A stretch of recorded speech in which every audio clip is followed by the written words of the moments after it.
أعوذ بالله من الشيطان الرجيم. بسم الله الرحمن الرحيم. وإذ أخذ الله ميثاق الذين أوتوا الكتاب لتبيننه للناس ولا تكتمونه فنبذوه وراء ظهورهم واشتروا به ثمنا قليلا فبئس ما يشترون. آمنت بالله صدق الله مولانا العظيم.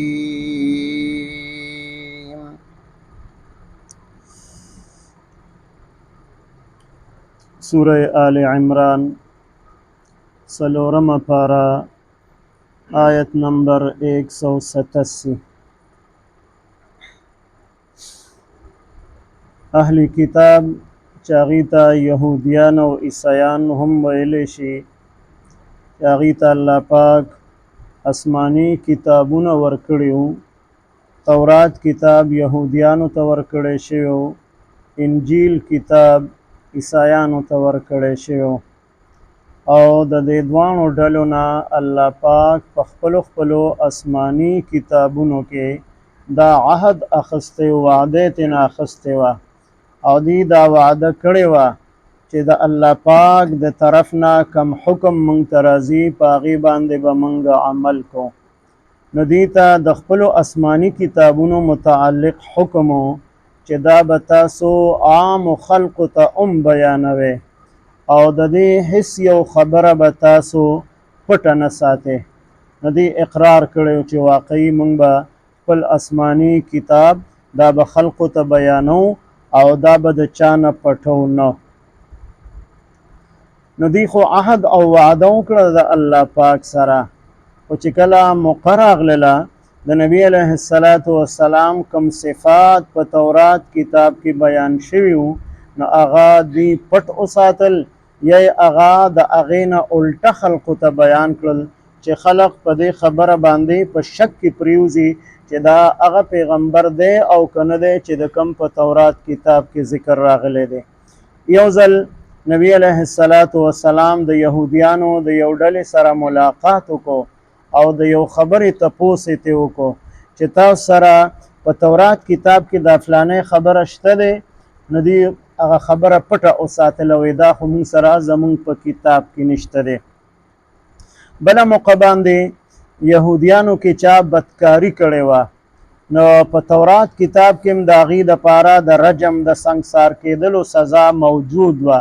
نو هغې راغلل نبي علیه السلام ته کېناستل چې زمونږ د خلقو داسې جرم کړی دی، د دې سزا څه ده؟ د دې خیال دا چې معمولي غوندې سزا به ورته بیان کړي، او د دې خپل طور طریقه دا وه چې مالدارو خلقو به دا جرم وکړو نو هغې ته به معمولي سزا ورکوله، او که غریب انسان به جرم وکړو نو هغه ته به بیا د رجم سزا ورکوله. نو دغه خپل مالدار خلق یې راوستل چې کم بدکارۍ کې ملوث وو چې دوی دپاره حکم څه دی. نبي علیه السلام ورته وفرمایل راځئ په تورات کتاب باندې به فیصله وکړو. نو تورات کتاب کې نبی علیه السلام ورته وفرمایل چې هغې کې د رجم حکم موجود دی، نو دوی به دواړه سنګسار کولی شي. نو هغې ویل نه دا خو زمونږ په کتاب کې نشته دی.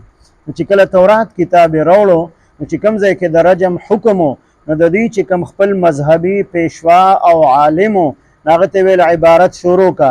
نو چې کله عبارت شروع کو د رجم مسله په کوم ځای کې راغله نو د هغې نه مخکې عبارت بیان کو، په هغې باندې لاس کېښودو او بیا د هغې نه وروستو عبارت بیان کو. هغه خبره یې پټه وساتله. نبي علیه السلام د هغې چې کوم مشر و هغه ته ویل دا لاس لرې که چې د لاس لاندې ستا څه لیکلي په دې کتاب کې؟ نو هغه د رجم حکم و چې دوی به سنګسار کولی شي.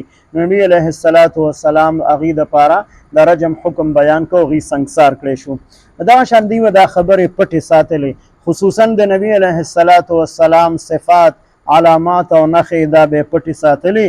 نو دوی د الله پاک سره چې کوم میثاق او عهد کړی او هغې شاته وغورځو او په هغې باندې د خلقو نه پیسې اخیستل شروع کړل.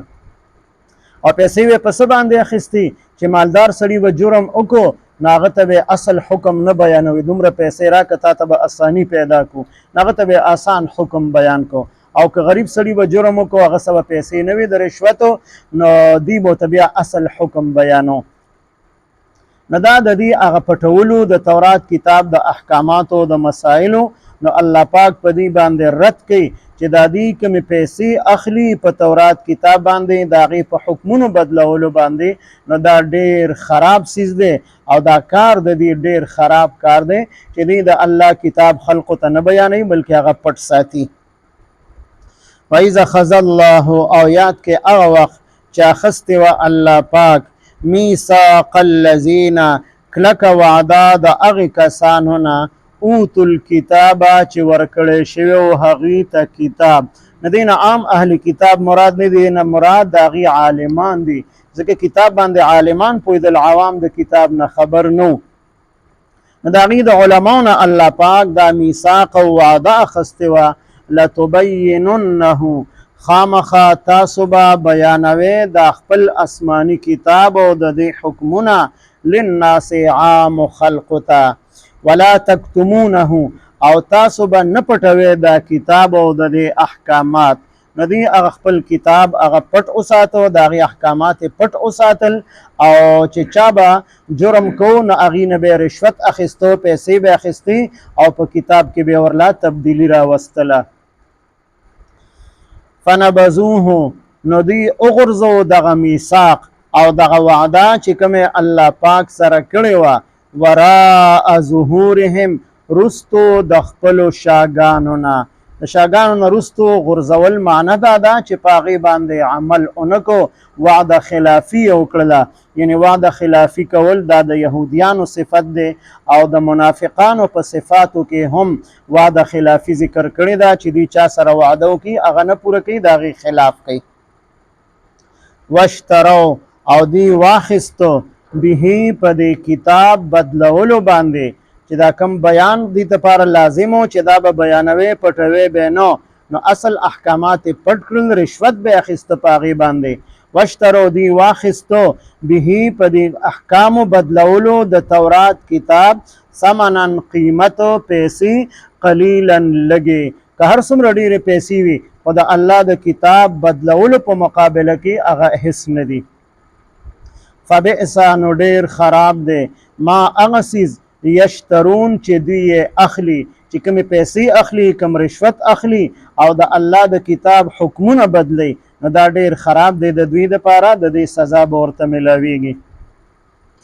وَإِذْ أَخَذَ اللَّهُ او یاد کې هغه وخت چې اخیستې وه الله پاک میثاق الذین کلکه وعده د هغې کسانو نه اوتو الکتابه چې ورکړی شوی و هغې ته کتاب لتبیننه خامخا تاسو به بیانوئ دا کتاب خپل للناس عام خلقو ته ولا تکتمونه او تاسو به نه پټوئ دا کتاب.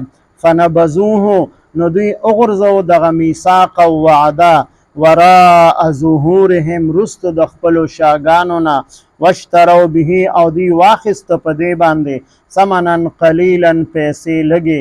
فبئس ما یشترون نو ډېر خراب دی هغه څیز چې دوی یې اخلي. اللهم صل علی سیدنا محمد وعلى آل سیدنا ومولانا محمد وبارك وسلم. رب اجعلني مقيم الصلاة ومن ذريتي ربنا وتقبل دعاء. ربنا اغفر لي ولوالدي وللمؤمنين يوم يقوم الحساب. ربنا اغفر لنا ولإخواننا الذين سبقونا بالإيمان ولا تجعل في قلوبنا غلا للذين آمنوا ربنا إنك رؤوف رحيم. ربنا هب لنا من أزواجنا وذرياتنا قرة أعين واجعلنا للمتقين إماما. وصلى الله تعالى على خير خلقه محمد وعلى آله وأصحابه أجمعين آمين برحمة